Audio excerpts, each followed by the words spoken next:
हरे कृष्णा। जगत गुरु शिल प्रभुपाद महाराज की जय। परम पूज्य लोकनाथ स्वामी महाराज की जय। निताई गौर प्रेमानंदे हरि हरि बोल।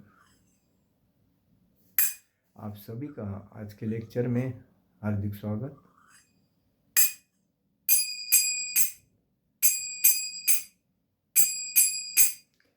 जय राधा माधव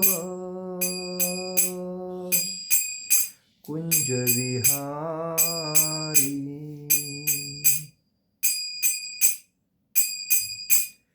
जय राधा माधव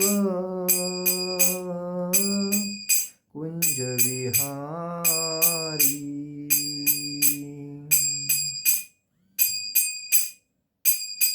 गोपीजन वल्लभ गिरिवरधारी,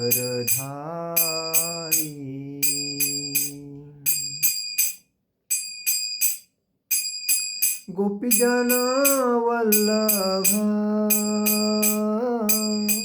गिरिवरधारी।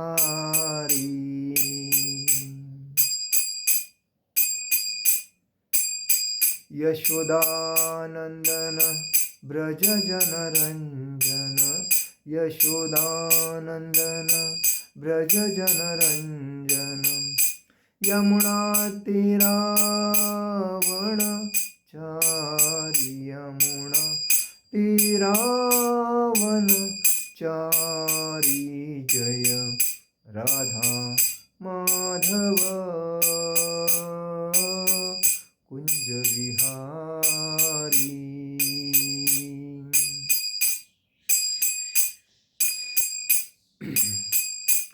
जय राधा माधव कुंज विहारी। हरे कृष्णा कृष्णा कृष्णा हरे हरे, हरे राम राम राम हरे हरे। हरे कृष्णा कृष्णा कृष्णा हरे हरे, हरे राम राम राम हरे हरे। हरे कृष्णा कृष्णा कृष्णा हरे हरे, हरे राम राम राम हरे हरे। जय ओम विष्णुपाद परमहंस परिव्राजकाचार्य अष्टोत्तर शत अभय चरणारविंद भक्ति वेदांत स्वामी शिल प्रभुपाद महाराज की जय। जय ओम विष्णुपाद परमहंस परिव्राजकाचार्य अष्टोत्तर शत अभय भक्ति सिद्धांत सरस्वती ठाकुर शिल प्रभुपाद महाराज की जय। जय ओम विष्णुपाद परमहंस परिव्राजकाचार्य अष्टोत्तर शत श्री गौर किशोर जी बाबा जी महाराज की जय। जय ओम विष्णुपाद परमहंस परिव्राजकाचार्य अष्टोत्तर शत श्रील भक्ति सिद्ध भक्ति विनोद ठाकुर जी शिल प्रभुपाद महाराज की जय। जय ओम विष्णुपाद परमहंस परिव्राजकाचार्य अष्टोत्तर शत श्रील जगन्नाथ जी बाबा जी महाराज की जय। श्री रूप सनातन भट्ट रघुनाथ श्री जीव गोपाल भट्ट दास रघुनाथ छटगो स्वामी शिल प्रभुपाद महाराज की जय। अनंत कोटि वैष्णव वृंद की जय। नामाचार्य शिल हरिदास ठाकुर की जय। प्रेम से कहो श्री कृष्ण चैतन्य प्रभु नित्यानंद श्री अद्वैत गदाधर शिवासादि गौर भक्त वृंद की जय। श्री श्री राधा कृष्ण गोप गोपीनाथ श्याम कुंड राधा कुंड गिरि गोवर्धन की जय। मथुरा वृंदावन धाम की जय। मायापुर नवदीप धाम की जय। द्वारका धाम की जय। अयोध्या धाम की जय। जगन्नाथपुरी धाम की जय। बद्रीनाथ धाम की जय। रामेश्वरम धाम की जय। गंगा माई की जय। यमुना माई की जय। तुलसी महारानी की जय। भक्ति देवी की जय। हरिनाम संकीर्तन की जय। समवेद भक्त वृंद की जय। समवेद भक्त वृंद की जय। समवेद भक्त वृंद की जय। All glories to assembled devotees, all glories to assembled devotees, all glories to assembled devotees. Shri गुरु गौरांग की जय। निताय गौर प्रेमानंदे हरि हरि बोल। ओम नमो भगवते वासुदेवाय, ओम नमो भगवते भगवते वासुदेवाय। ओम नमो भगवते वासुदेवाय। शुरुआत करते हैं। तीसरे अध्याय के 6वें श्लोक और 7वें श्लोक पर चर्चा करेंगे। कर्मेन्द्रियाणि संयम्य ययास्ते मनसा स्मरन् इंद्रियार्थ विमूढ़ात्मा मिथ्याचारस उच्यते।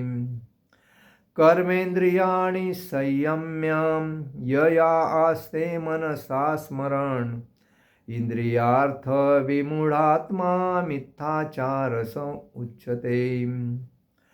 कर्मेन्द्रियाणि संयम्य य आस्ते मनसा स्मरन् इंद्रियार्थ विमूढ़ात्मा मिथ्याचारस उच्यते।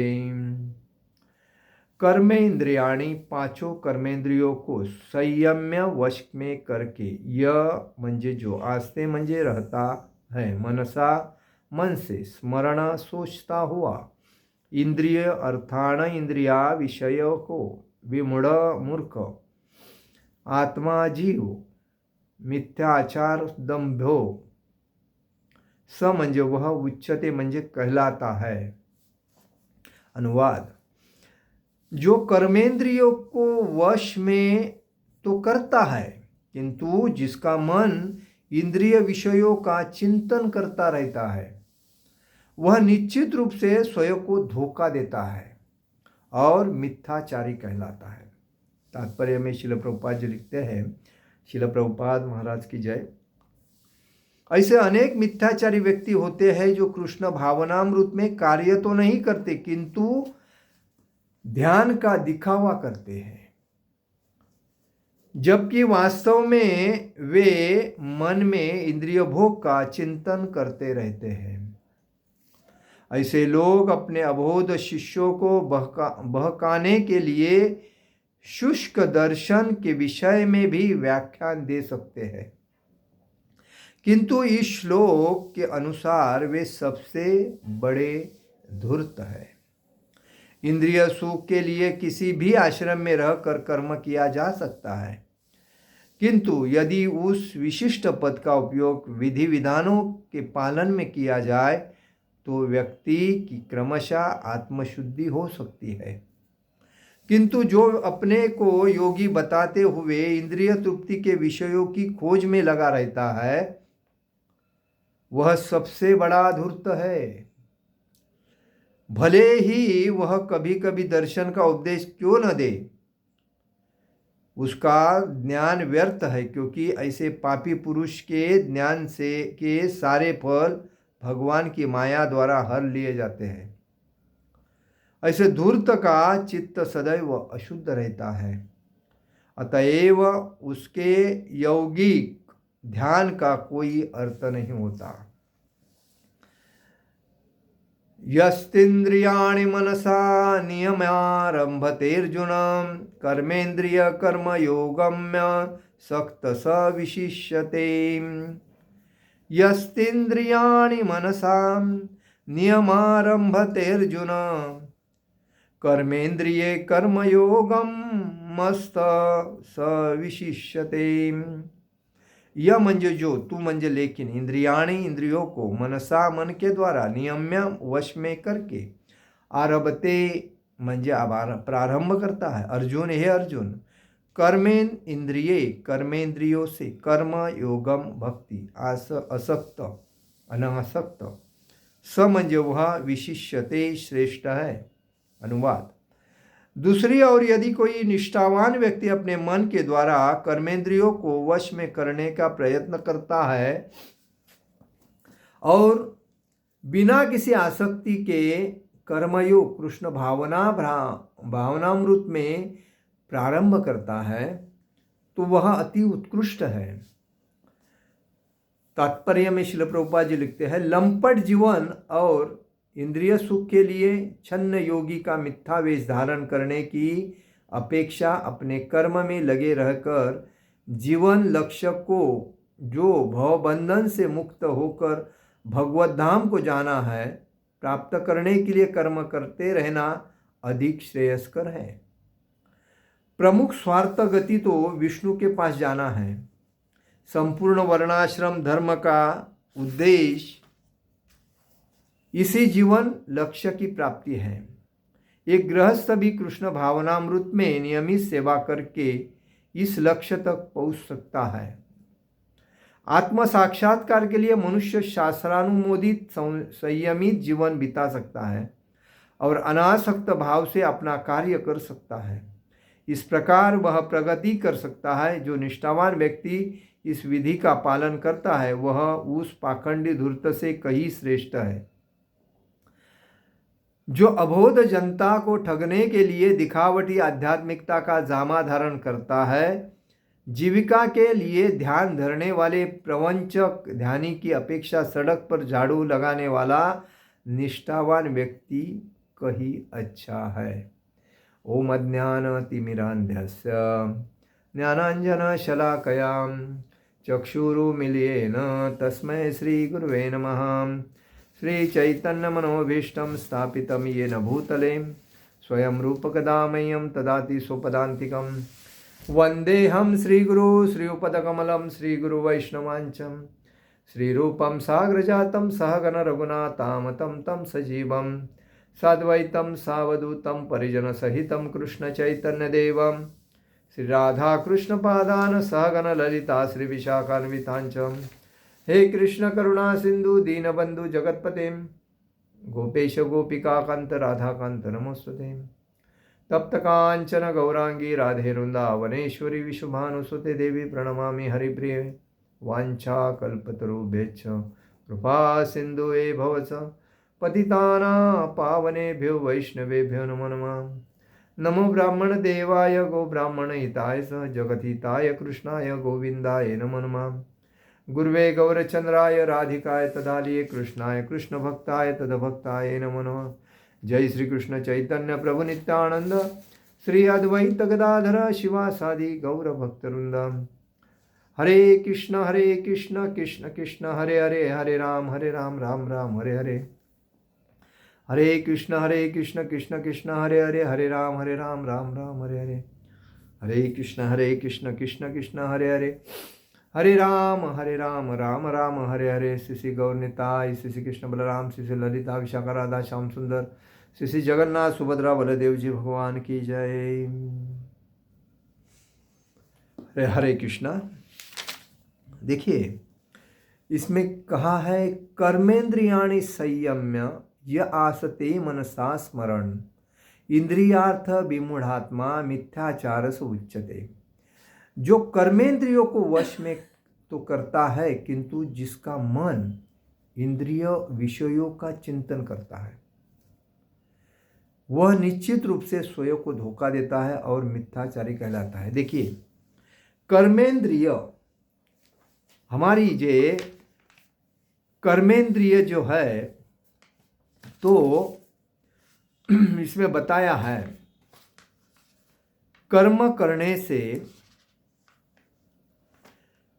जब हम कोई चीज़ देखते हैं तो हमारे आँखें हमारे मेंदू को बताती है कि ये अच्छा है वो अच्छा है। उसके बाद बाकी सब एक्टिव हो जाता है। तो एक्टिव होने के बाद में हमारा ध्यान फिसल जाता है। इसमें बताया गया है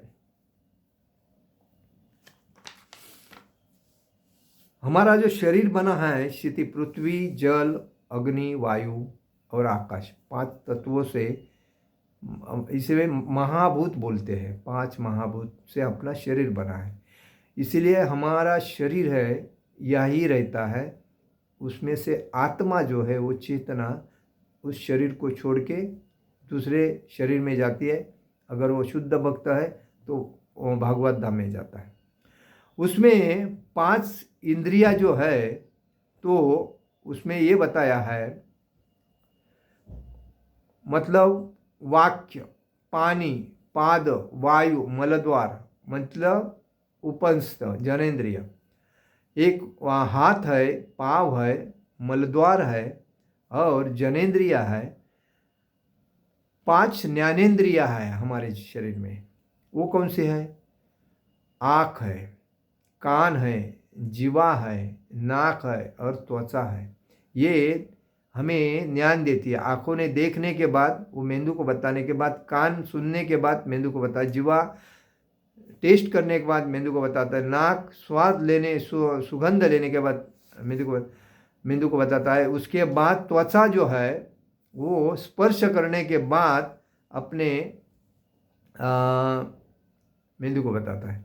तो ये जो अपना सर में जो अपना मेंदू है, बराबर, ये अपने विवेक बोलते हैं उसको। तो वो अगर हमारी बुद्धि को जब बताता है कोई भी इन ज्ञानेंद्रिया, तो तुरंत एक्टिव होके वो चीज़ में कार्य करता है। एक सपोज किसी ने प्रॉपर्टी खरीद ली है और उसमें घर वगैरह सुंदर बांधा है और सब कुछ रेडीमेड फैसिलिटी सब किया है और नौकर चाकर वेचर जाने के बाद उसमें व्यक्ति की उठाबस जो है करते हैं, आदर सत्कार जो करते हैं, वो देखने के बाद उधर के जो पेंटिंग वगैरह देखने के बाद, घर की सुविधा देखने के बाद उस व्यक्ति को उसका मन कहता है, अरे कितना सुंदर बनाया, कितना आनंद से रहता होगा व्यक्ति। देखो कितना, कोई सुंदर स्त्री दिखती है आंखों को तो बुद्धि को कहता है देखो कितनी सुंदर है, एकदम अतिशय सुंदर है,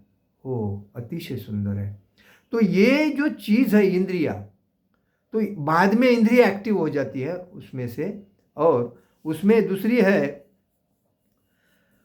जो इंद्रिया को आकर्षित करने वाले जो विषय है वो कौन देता है? देखिए, रूप हम देखते हैं तो आकर्षित हो जाते हैं, कोई चीज़ का रस मिलता है कोई चीज़ में तो उसमें आकर्षित होते हैं, किसी के शब्द हमारे शरीर को कानों को सुंदर आनंद देते हैं, पर कोई चीज़ का गंध है वो हमें आनंद देता है, किसी चीज़ को हम स्पर्श करते हैं उससे हमको आनंद मिलता है। और स्थूल शरीर में ये पदार्थ होते हैं जो सूक्ष्म शरीर, स्थूल शरीर ये जो पृथ्वी पर रहता है, बराबर है, उसमें जल अग्नि वायु आकाश से बनता है। ये अपना शरीर जो है वो किससे बना है? पृथ्वी जल वायु आकाश, बराबर। तो सूक्ष्म शरीर क्या है? सूक्ष्म शरीर मन बुद्धि और अहंकार है। और ये सूक्ष्म शरीर, ये जो अपना जो शरीर बनता है स्थूल शरीर, स्थूल शरीर मतलब बॉडी, ये बॉडी अपनी यही रहती है, कहाँ रहती है? धरती पर रहती है। उस बॉडी को जब आत्मा अंदर रहता है तभी वो चेतना से वो बोलता है, चलता है, खाता है, पीता है, नाचता है, गाता है, इधर उधर घूमता है, चेतना की वजह से। आत्मा है इसके लिए। जिस दिन आत्मा चला जाता है, चेतना निकल जाती है, उस दिन वो उसको क्या बोलते हैं हम? बॉडी हो गया, मयत हो गया बोलते हैं, शरीर छोड़ दिया बोलते हैं। और ये बोलते हैं क्योंकि उसका आत्मा उसको छोड़ के चला गया। और ये आज लोग ये नहीं समझते हैं, हम सुबह से लेके शाम तक ईद भर पेट भरने के लिए दिन रात मेहनत करते हैं। हम जितना जो कमाते हैं सब यही रहता है, हमारे साथ कुछ नहीं जाता है। हमारे साथ वही जाता है कि जो अपना सूक्ष्म शरीर, बरोबर, और अहंकार और बुद्धि, ये मतलब शरीर के साथ जाते हैं, मतलब आत्मा के साथ जाते हैं।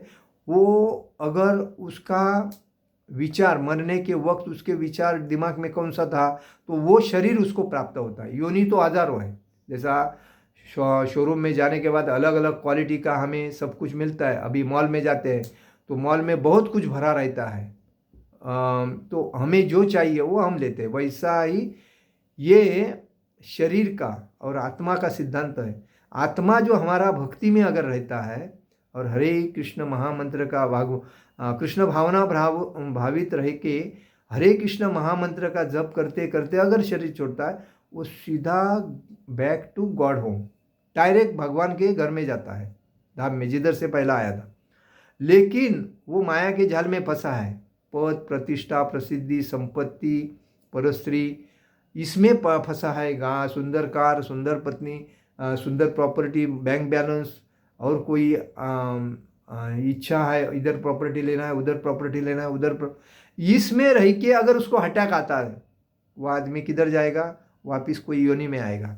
मतलब 84 लक्ष योनि है, वो 84 लक्ष में कुत्ता, बिल्ली, सांप, अजगर, कॉकरोच, चिपकली, मतलब जो भी योनि है उस योनि में आएगा।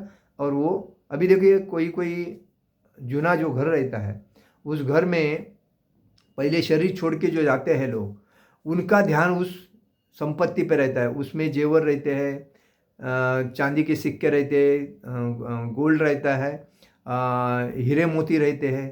तो उधर वो व्यक्ति जब आता है वापिस, तो वो क्या लेके आता है? शरीर, सांप का शरीर लेके आता है। और सांप का शरीर आके लेके आकर वो बराबर उसी जगह पे आके उसको संभालता है, ये मेरी प्रॉपर्टी है। जैसा कुत्ता मालिक पहले होता है, वो उस भले शॉप का रहे, प्रॉपर्टी का रहे, घर का रहे, जो भी है, उसका मालिक रहता है, लेकिन उसकी आस किधर? पीछे रहती है। और पीछे रहने की वजह से उसको उसके कर्म के अनुसार कुत्ते का में जो शरीर मिलता है। और कुत्ते का शरीर मिलने के बाद वो इधर उधर घूम के उधर ही आता है, कौन सा? उसकी प्रॉपर्टी जो थी।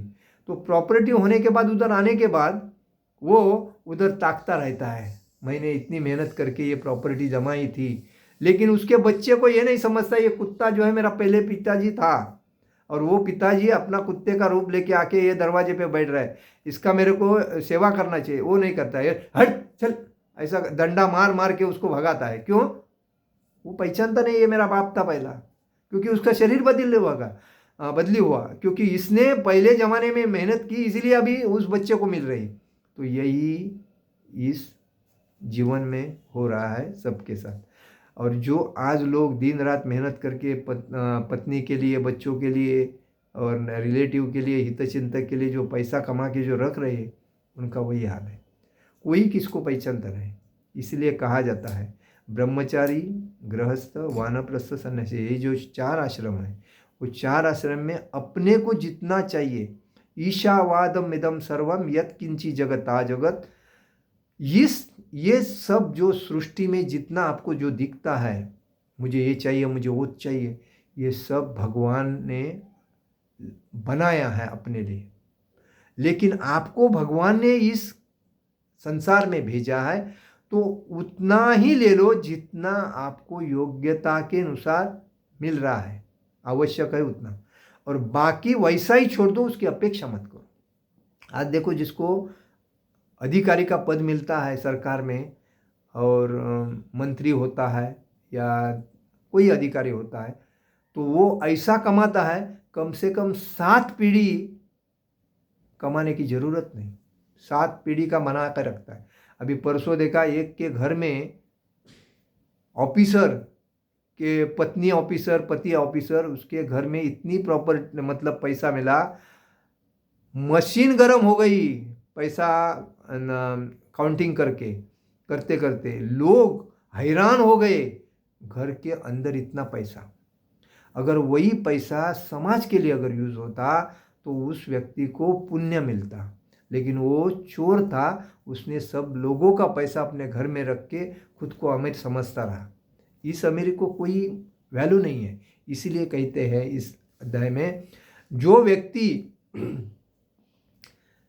दूसरे को लूट के अगर कमा रहा है और लोगों को शो शाइनिंग बता रहा है मैं भक्ति कर रहा हूँ भाई, तो वो भक्ति नहीं, वो दिखावा है, वो धूर्त है व्यक्ति, वो चिटर है, धूर्त है, वो लोगों को फंसा रहा है कि मैं देखो है। अभी कोई भक्त भक्ति में आता है, हाथ में मोबाइल रहता है, एक हाथ में चांटिंग बैग रहता है, हरे कृष्णा कृष्णा कृष्णा हरे हरे, हरे राम राम राम हरे हरे, हाँ बोल बोल, हाँ, ये भक्ति नहीं, ये धूर्तगिरी है। इसको एक्टिंग बोलते हैं, भक्ति की एक्टिंग। तो ऐसे बहुत मिलते हैं। तो कहने का मतलब है, हमारा जो सूक्ष्म शरीर, मन, बुद्धि और अहंकार, ये शरीर के साथ दूसरी जगह पे जाते हैं, दूसरे शरीर में। तभी देखिए, कोई भी प्राणी रहेगा, उसको गुस्सा आता है, और किसी ने बंदर को अगर कुछ करो तो वो ऐसा करेगा, किसी गाय को करो तो मारने को आएगी, कोई कुत्ते को करो तो हौंक करेगा, कोई मतलब उसमें अहंकार रहता है। तो ये उस शरीर से अलग, इसीलिए बोलते हैं ये शरीर से जब आत्मा जाती है तो उसके साथ सूक्ष्म शरीर, मन और बुद्धि, ये 3 चीज जाते हैं। और 3 चीज जाने के बाद दूसरे शरीर में भी वही रहते हैं, मतलब मन, बुद्धि और अहंकार, ये 3 जाते हैं। और इसीलिए उसमें वो होता है। तो कहने का मतलब है, हमें अपने जीवन में भगवान ने जितना दिया ना, उतना ही में समाधान मानना चाहिए। हम जब दूसरे को देखते हैं और हमारी इंद्रियां ऐसी हो जाती है, अरे ये मेरे सामने था, पहला कैसा था, गरीब था, और अभी देख मेरे से आगे बढ़ा, और देख देख उसके पास सब कुछ है, मेरे पास कुछ नहीं, मैंने लाइफ में क्या किया। मेरे बच्चे पूछेंगे, बाप आज तक तूने मेरे लिए किया ही क्या है, तो मैं क्या जवाब दूँ। और इसी वजह से बाद में उसके लिए भागता रहता है, किसके लिए, बच्चों को, बीवी को खुश करने के लिए। लेकिन वो व्यर्थ है भागना, क्योंकि तुम्हारे नसीब में पुण्य जितना पहले किया था उतना ही मिलने वाला है, क्यों भाग रहे हो। अगर तुमने अच्छा काम किया है पहले जन्म में, तो वहां चल के आएगा तुम्हारे दरवाजे में, क्यों टेंशन ले रहे हो। अगर नहीं है तो तुम्हारे पास आने के बाद निकल जाएगा, वो तुम्हारा है ही नहीं तो मिलेगा कैसे। तो ये आदमी को समझता है, इसीलिए मूर्खता बोलते हैं लोग। इसीलिए कहा जाता है कि अनेक मिथ्याचारी व्यक्ति होते जो कृष्ण भावनामृत में कार्य तो नहीं करते, किंतु ध्यान का दिखावा करते हैं। मतलब उनको लोगों को बताने मैं कृष्ण भक्त हूँ, तिलक लगाएंगे, धोती वगैरह पहनेंगे, और घर में पैंट शर्ट पहनेंगे, और मंदिर में आएंगे तो धोती कुर्ता पहनेंगे, और बाकी दूसरी जगह पे जाएंगे तो चड्डी पहन के फैशनेबल बन के जाएंगे। ये क्या है। इससे भक्ति में प्रगति नहीं होगी, इससे माया में प्रगति होगी। और बाद में अब भक्ति में आकर ऐसा जब लगता है, अरे यार कितने दिनों से मैं भक्ति करता हूँ लेकिन मेरे को आत्म साक्षात्कार नहीं हुआ। अरे वैष्णव के पूरे गुण ही नहीं आए हैं तुम्हारे में, तो क्या आत्म साक्षात्कार होगा। वैष्णव का आचरण करने को सीखो, वैष्णव का आचरण, नियमों का पालन, उसके बाद ही तुम्हारे को आएगा। तो इसीलिए कहा जाता है कि वो दिखावा करते हैं, जबकि वास्तव में मन में इंद्रिय भोग का चिंतन करते रहते हैं। क्या करते हैं वो, मन में इंद्रिय भोग का, मुझे ये चाहिए, मुझे वो पद चाहिए, प्रतिष्ठा। कोई भी आदमी किसके पास जाता है, कुछ मिलेगा क्या, अरे नहीं मिलेगा तो जाके फायदा नहीं। ये पहली, अरे कर्म करो, अपेक्षा, फल की अपेक्षा मत करो, लेकिन पहली फल की अपेक्षा तो कम। पहले जमाने में क्या होता था कि लोग एक दूसरे को मदद करते थे, कोई अपेक्षा नहीं। कोई किसी को चाय पाव देते थे, या कोई उसळ पूरी देते थे, ऐसा में चलता था। लेकिन अभी कितना दोगे, 1000, 2000, 5000, 10,000 तो आएंगे, नहीं तो हमारे पास टाइम नहीं, ऐसा बोल के नहीं। मतलब आदमी ने खुद को बेचना चालू कर दिया व्यवहार के लिए। इंसानियत तो रही नहीं, इंसान ने इंसान के साथ इंसानियत साथ रहना चाहिए, लेकिन इंसानियत रही नहीं, पैसा ही सब कुछ इंसानियत हो गया। और इसीलिए हर व्यक्ति टिश्यू पेपर के जैसा एक दूसरे को यूज करके छोड़ के अपना स्वार्थ बनता है, और वो व्यक्ति धूर्त मतलब स्वार्थी हो गया, अहंकारी हो गया, लोभी हो गया। तो इसीलिए ये भक्ति में दिखावा करते बोलते हैं। ऐसे लोग अपने अबोध शिष्यों को बहकाने के लिए शुष्क दर्शन के विषय में भी व्याख्यान दे सकते हैं। अभी देखिए, महाराज लोगों का बहुत पूरा आया है, हर व्यक्ति लेक्चर देता है, बड़े बड़े प्रचार करता है, लेकिन उनकी फी देखो। कोई ऐसा महाराज है कि हम फी नहीं लेते, जो आप दोगे तो लेंगे, अगर अदरवाइज नहीं देंगे तो भी चलेगा, हमारा सिद्धांत है भक्ति का प्रचार का, हम कर रहे हैं। ऐसा कोई बोलता है नहीं, मेरी फी 50 लाख है, मेरी फी 80 लाख है, मेरी फी 1 करोड़ है। वो अगर फिर देने के लिए राजी है तो मैं आऊँगा, नहीं तो मेरे पास और भी मेरे को व्याख्यान देने के लिए अलग अलग जगह पे बुलाते। मतलब ये क्या करते हैं, भक्ति का बिजनेस कर रहे हैं, और बिजनेस करके ऊपर भक्ति का दिखावा करने के लिए वो अपना बिजनेस जोर जोर। अभी देखो, पहले जो साधु संत थे वो कभी अन्न वस्त्र निवारा ये 3 ही चीज जानते थे। अभी के साधु संत क्या करते हैं, फ्लैट चाहिए, कार चाहिए, नौकर चाकर चाहिए, एरोप्लेन चाहिए, 5 स्टार होटल चाहिए, ये क्या है? ये साधु की लक्षण थोड़ी है, ये तो इंजॉयमेंट लक्षण है। तो ऐसे जो होते हैं वो लोगों को अज्ञानता का लोगों के अज्ञानता का फायदा लेते हैं। तो ये अयोग्य है। साधु का मतलब सिंपल, कोई अपेक्षा नहीं। जो कोई व्यक्ति अगर देता है अपने मन से जो डोनेशन, उसको मान ले सकता है, मुझे इतना चाहिए, अपेक्षा नहीं कर सकता है, ये बात है। किंतु इस श्लोक के अनुसार वे सबसे बड़े धूर्त होते हैं। इसमें स्पष्ट बताया है, देखो, इंद्रिय सुख के लिए किसी भी आश्रम में रहकर कर्म किया जा सकता है। जैसा ब्रह्मचर्य आश्रम में रह के ब्रह्मचारी भी आराम से वानप्रस्थ से संन्यास ले सकता है। दूसरी बात, गृहस्थ ब्रह्मचारी से शादी करके गृहस्थ में रह के वो शादीशुदा होने के बाद बच्चे पैदा करने के बाद बच्चों का शिक्षण पढ़ाई वगैरह करके उनको उनके पैर के ऊपर रख के खड़ा करके वो उस आश्रम से अलग होके भक्ति में आ सकता है, वानप्रस्थ ले सकता है। और वानप्रस्थ लेके बाद में वो संन्यास ले सकता है, जैसा शिल प्रभुपाद जी ने किया। चारों आश्रम में उन्होंने पदार्पण करके वानप्रस्थ होने के बाद उन्होंने संन्यास लिया और संन्यास के बाद उन्होंने कृष्ण भक्ति का प्रचार किया। ये सपोर्ट एकदम स्पष्ट हमारे सामने एग्जाम्पल है। तो हर व्यक्ति कर सकता है, लेकिन आदमी 50 के बाद भी मेरी पत्नी, मेरे बच्चे और मेरा घर, मेरा परिवार, ये इसको जो चिपक के रहता है वो आदमी कभी भी मुक्त नहीं हो सकता है। जब उसको अटैक आता है तो सबको उधर के उधर रहता है, ये अकेला चला जाता है। तभी वो बोलते हैं राम नाम सत्य है। अरे राम नाम सत्य तो पहले से है, अभी क्या खांदे पे आने के बाद ही समझता है, उसके पहले नहीं समझा। तो ये आदमी को मालूम नहीं पड़ता है। तो इसलिए यदि उस विशिष्ट पद का उपयोग विधि विधानों के पालन में किया जाए तो व्यक्ति की क्रमशः आत्मशुद्धि हो सकती है।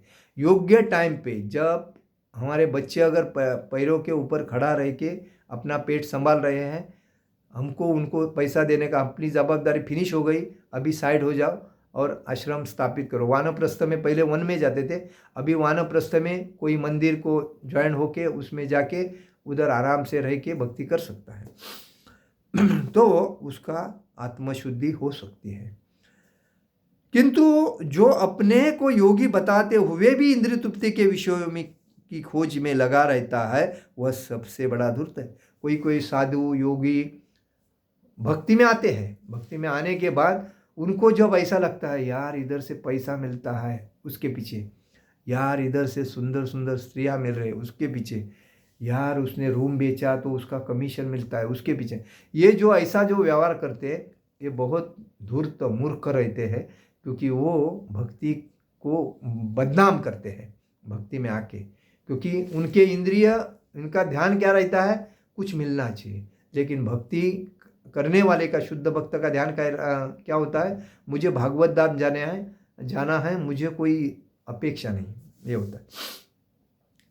तो भले ही वह कभी कभी दर्शन का उपदेश दे क्यों न दे, उसका ज्ञान व्यर्थ है, क्योंकि ऐसे पापी पुरुष के ज्ञान के सारे फल भगवान की माया द्वारा हल लिए जाते हैं। वो जितना कुछ करता है वो उसका फल जो है माया अपने पास ले लेती है।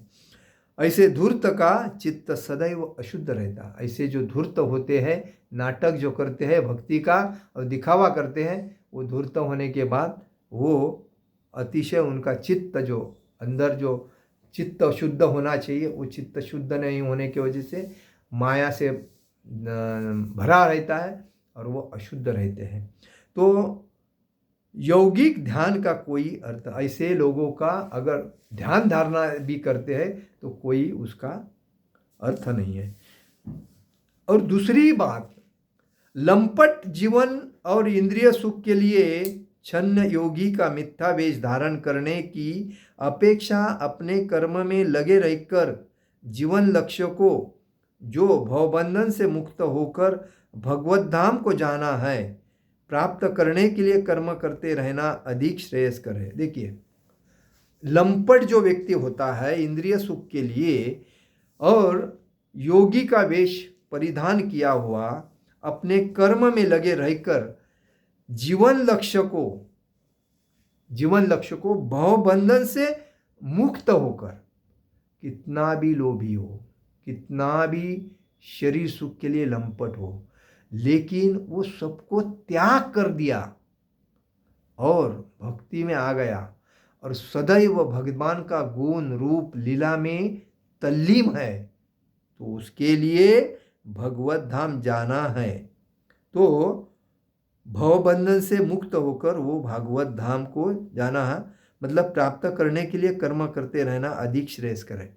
तो वो व्यक्ति हमका भागवत धाम जा सकता है, क्योंकि उसके दिमाग में क्या है, भागवत धाम जाना है, भगवान की भक्ति करना है, यही। बाकी उसके पहला था, अभी नहीं।